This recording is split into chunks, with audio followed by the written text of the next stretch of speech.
Hi friends, welcome to my channel Hanuman express show. ಇವತ್ತಿನ ವಿಡಿಯೋದಲ್ಲಿ ನಾವು ನಿಂಬೆಹಣ್ಣಿನಿಂದ ಹೇಗೆ ದೃಷ್ಟಿ ತೆಗಿಬಹುದು ಅಂತ ನೋಡೋಣ ಅದ್ರ ಬಗ್ಗೆ. ಹಾಗೆ ನಿಂಬೆಹಣ್ಣಿನ ಮಹತ್ವ ಏನು, ನಿಂಬೆಹಣ್ಣಿಂದ ಏನೇನು ಮಾಡ್ಬೋದು, ಅದರಲ್ಲಿ ಒಂದೇ ಒಂದು ಇವತ್ತು ತಗೊಳ್ಳೋಣ. ಬೇಕಾದಷ್ಟು ಮಾಡ್ಬೋದು, ಅದರಲ್ಲಿ ಒಂದು ಅಂಶ, ಅದರಲ್ಲಿ ಒಂದು ತಗೊಳ್ಳೋಣ. ಗಾಜಿನ ಲೋಟದಲ್ಲಿ ನಿಂಬೆಹಣ್ಣು ಹಾಕಿದ್ರೆ ಯಾವ ರೀತಿ ಏನಾಗುತ್ತೆ, ನಾವು ಏನು ಮಾಡ್ಬೋದು ದೃಷ್ಟಿಯಾಗಿದೆ ಅದರಿಂದ ಅಂತ ಅದ್ರ ಬಗ್ಗೆ ತಿಳ್ಕೊಳ್ಳೋಣ ಫ್ರೆಂಡ್ಸ್. ಬನ್ನಿ ಫ್ರೆಂಡ್ಸ್, ಮನುಷ್ಯನ ಕಲ್ಲೆಟ್ಟು ಬೇಕಾದ್ರೆ ತಡ್ಕೊಬೋದು, ಆದರೆ ಮನುಷ್ಯನ ಕಣ್ಣೆಟ್ಟು ಯಾವತ್ತೂ ತಡ್ಕೊಳಕ್ಕೆ ಸಾಧ್ಯ ಇಲ್ಲ. ಅಷ್ಟು ಕೆಟ್ಟದ್ದು ನರದೃಷ್ಟಿ ದೋಷ ಅನ್ನೋದು. ಮನುಷ್ಯನ ಹೊಟ್ಟೆ ಉರಿ ಮನುಷ್ಯನ ಸರ್ವನಾಶ ಕೂಡ ಮಾಡಿಬಿಡುತ್ತೆ. ಅಷ್ಟು ಕೆಟ್ಟದ್ದು. ಅಷ್ಟು ಕೆಟ್ಟ ದೃಷ್ಟಿಯಿಂದ ಮನುಷ್ಯನ ಸರ್ವನಾಶ ಮಾಡೋಕ್ಕೆ ನೋಡ್ತಾರೆ ಕೆಲವರು, ಹಾಳು ಮಾಡೋಕ್ಕೆ ನೋಡ್ತಾರೆ ಕೆಲವರು. ಅದೇ ರೀತಿ ನಾವು ಈ ನಿಂಬೆಹಣ್ಣಿಂದ ಯಾವ ರೀತಿ ನಾವು ಪರಿಹಾರ ಮಾಡ್ಕೊಳ್ಬೋದು, ಬೇಕಾದಷ್ಟು ನಿಂಬೆಹಣ್ಣಿನ ಶಕ್ತಿ ಅದ್ಭುತ ಅಂತ ಹೇಳ್ಬೋದು. ಅದ್ಭುತ ಒಂದೇ ಒಂದರಲ್ಲಿ ತಿಳ್ಕೊಳ್ಳೋಣ. ಹಾಗೆ ಒಂದು ಗಾಜಿನ ಲೋಟದಲ್ಲಿ ನೀರನ್ನು ತೊಗೊಳ್ಬೇಕು. ನೀರು ತೊಗೊಳೋದಂದರೆ ಸಿಹಿ ನೀರು ತೊಗೊಳ್ಳೋದಲ್ಲ. ಸಿಹಿ ನೀರು ತುಂಬ ಸಾಫ್ಟು, ಹಾಗೆ ಆ ನೀರಿಗೆ ಉಪ್ಪು ನೀರು ತೊಗೊಂಡ್ರೆ ತುಂಬ ಹಾರ್ಡ್.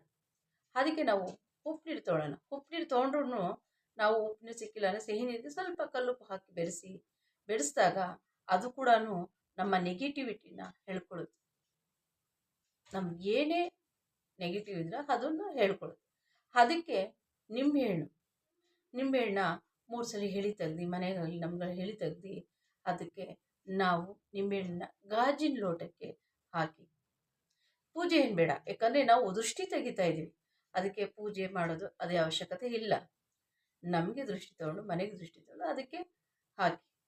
ಈ ಗಾಜಿನ ಲೋಟದಲ್ಲಿ ನಿಂಬೆಹಣ್ಣು ಹಾಕೋದು ವ್ಯಾಪಾರ ಸ್ಥಳಗಳಲ್ಲಿ ಕೂಡ ತುಂಬ, ಎಲ್ಲೆಲ್ಲಿ ವ್ಯಾಪಾರ ಮಾಡ್ತೀವೋ ಅಲ್ಲಿ ದೃಷ್ಟಿ ಆಗುತ್ತೆ ಅನ್ನೋದು ಕೂಡ ಪ್ರತಿಯೊಂದು ಆಫೀಸಲ್ಲಾಗಲಿ, ವ್ಯಾಪಾರ ಮಾಡೋವಂಥ ಜಾಗದಲ್ಲಾಗಲಿ, ಪ್ರತಿಯೊಂದು ಕಡೆನೂ ನೀವು ನೋಡ್ಬೋದು.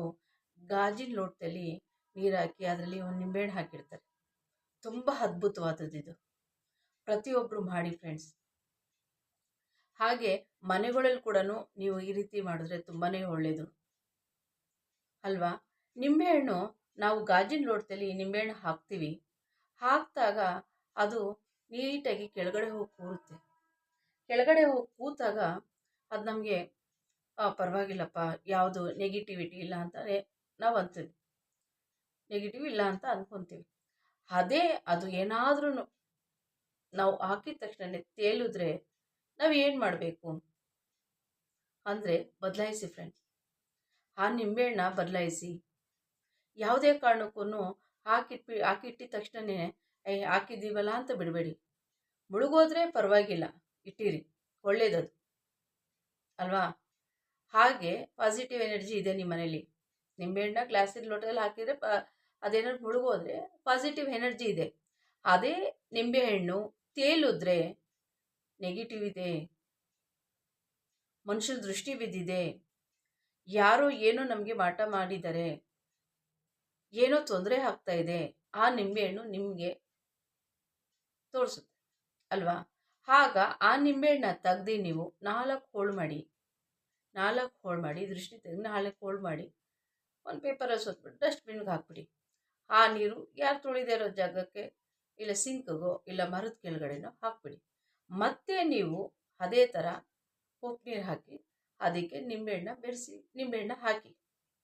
ಮತ್ತೆ ಏನಾದ್ರು ಇದೇ ರೀತಿ ತೇಲ್ತಾ ಅಂದರೆ ಮತ್ತೆ ನೀವು ಮಾಡಲೇಬೇಕಾಗುತ್ತೆ.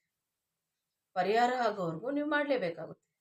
ಅಕಸ್ಮಾತ್ ನಿಮಗೆ ಏನಾದ್ರೂ ನಿಂಬೆಹಣ್ಣು ಹಾಕಿದಾಗ ಕೆಳಗಡೆ ಹೋಗಿ ಕೂತ್ಕೊಂಡ್ರೆ ಅದು ವಾರಕ್ಕೊಂದ್ಸಲಿ ಚೇಂಜ್ ಮಾಡಿ. ಮತ್ತು ಮಂಗಳವಾರ ದಿನ ಮಾತ್ರ ಬೇಡ, ಇನ್ನು ಬೇರೆ ದಿನದಲ್ಲೆಲ್ಲನೂ ನೀವು ನಿಂಬೆಹಣ್ಣು ಎರಡೂ ಚೇಂಜ್ ಮಾಡಿ. ನೀವು ವಾರಕ್ಕೊಂದ್ಸಲಿ ನೀವು ಚೇಂಜ್ ಮಾಡ್ಬೋದು ಅದನ್ನು. ಹಾಗೆ ಪ್ರತಿಯೊಂದು ಮನೇಲಿ ಕೂಡ ನೀವು ಈ ರೀತಿ ಮಾಡ್ತಾ ಬನ್ನಿ ಫ್ರೆಂಡ್ಸ್. ತುಂಬಾ ಒಳ್ಳೆಯದಾಗುತ್ತೆ, ಯಾವುದೇ ರೀತಿ ತೊಂದರೆ ಕೂಡ ಆಗೋದಿಲ್ಲ. ಹಾಗೆ ನಿಂಬೆಹಣ್ಣು ಕೂಡ ಕೆಲವರು ಹಾಕಿದ ತಕ್ಷಣ ಕೂರುತ್ತೆ, ಕೆಳಗಡೆ ಹೋಗಿ ಕೂರುತ್ತೆ, ಇಲ್ಲಾಂದರೆ ತೇಲುತ್ತೆ.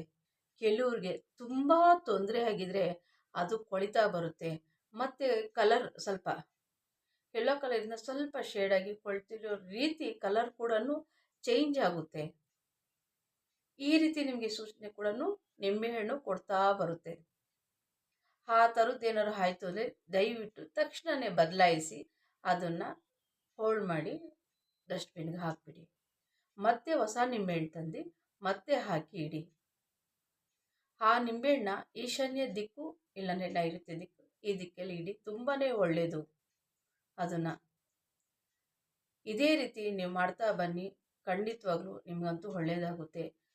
ಅಲ್ಲಿವರೆಗೂ ಹಾಕಿದ ತಕ್ಷಣ ಕೆಳಗಡೆ ಹೋಗಿ ಕೂರುತ್ತೋ ಇಲ್ಲ ಅಂದರೆ ನಿಮಗೆ ಹಾಕಿದ ತಕ್ಷಣ ತೇಲ್ತಾ ಇರುತ್ತೋ ದಯವಿಟ್ಟು ಅದನ್ನು ಚೇಂಜ್ ಮಾಡ್ತಾ ಇರಿ. ಹಾಗೆ ಬಿಟ್ಬಿಡ್ಬೇಡಿ. ಹಾಗೆ ಹಾಗೆ ಇರುತ್ತೆ.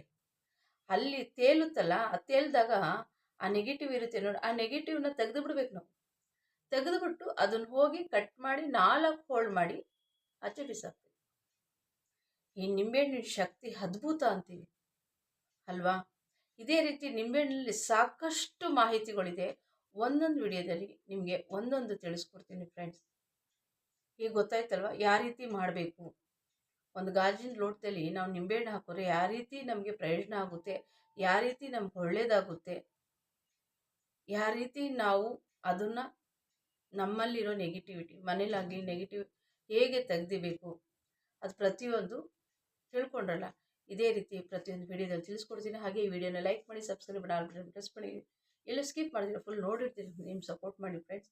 ಖಂಡಿತವಾಗ್ಲೂ ಸಬ್ಸ್ಕ್ರೈಬ್ ಮಾಡೋದಂತೂ ಮರಿಬೇಡಿ ಫ್ರೆಂಡ್ಸ್.